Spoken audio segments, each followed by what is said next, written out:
Lundi 6 février, la municipalité d'Évreux, disposant de 6 immeubles pour un total de 470 logements, a voté la vente de ce potentiel à un bailleur social, la Sécomil. En conséquence, 2 immeubles vont être détruits et les 4 autres seront réhabilités.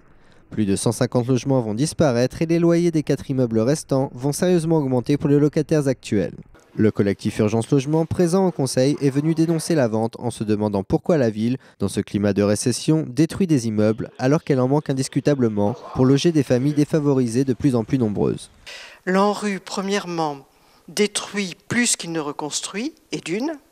Détruit, et ça a été montré pendant le conseil municipal actuel, détruit avec l'argent public. L'argent public actuellement sert plus à détruire qu'à construire. Il faut le savoir. Les 2 immeubles donc, qui vont être détruits, eh bien, nul ici n'a pu montrer que leur infrastructure était mauvaise. Je tiens à dire que nous connaissons bien ces immeubles. Nous les connaissons.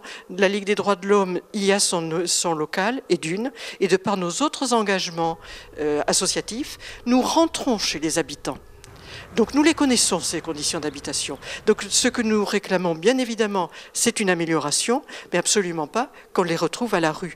Parce que ces personnes-là vont être logées là, de façon tout à fait provisoire, j'en suis absolument certaine.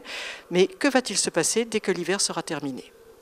Ces immeubles qui vont être réhabilités avec des financements dont nous savons déjà qu'ils sont des financements qui vont de pair avec les loyers les plus chers du social.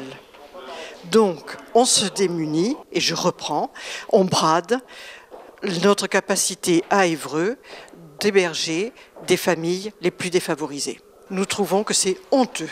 Nous avons des propositions, pas nous collectifs, tout simplement en nous servant des expériences d'autres collectivités.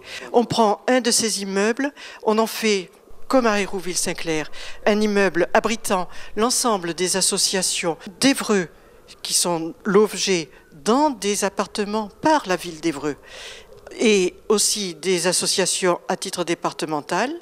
Donc déjà on ajoute de la mixité. Il y a aussi parfois des villes qui ont utilisé les compétences de personnes qui sont au chômage.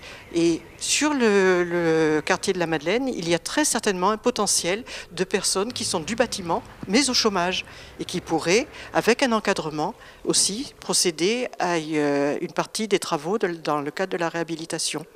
Réhabiliter la Madeleine, faire un beau décor, favoriser le bien-être des habitants semble être une noble cause, mais à quel prix si certaines familles se retrouvent à la rue ?